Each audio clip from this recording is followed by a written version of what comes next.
ตันไอ้นี่เลยลูกวิดีโอ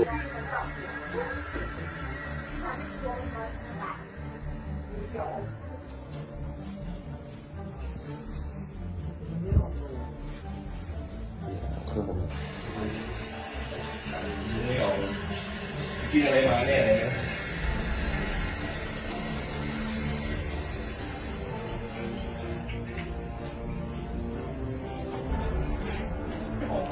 กระเทาะออก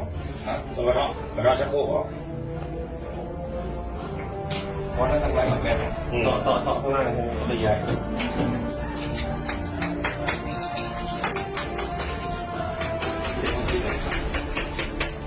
ปวดตัวไม่หลับ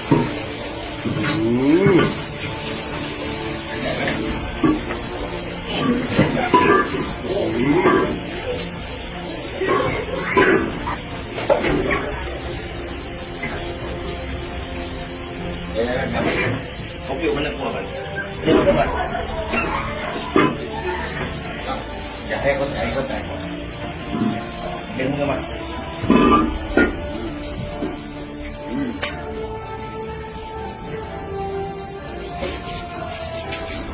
แรกก่อนมันปล่อยไว้กลัว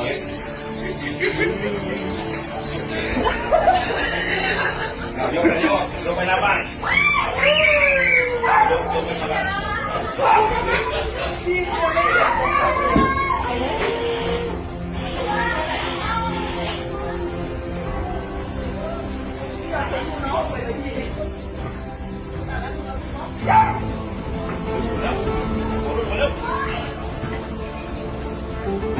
มันขดตัวมันถึงไม่ออกไงเมื่อกี้เนี่ยโอ้กี่เมตรพี่เรื่องตัง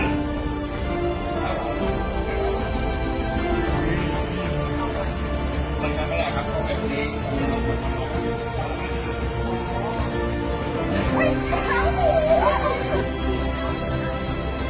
เฮ้ยนี่เดี๋ยวกดลงลูกอย่าลงลูกใช่นี่ดูว่าตัวนี้ดีเลยดีเลยเดี๋ยวตัวไหนมันมีรูพี่เอาดูนะ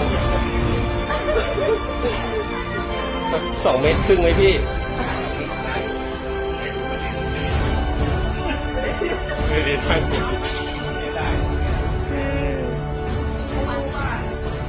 ว้าว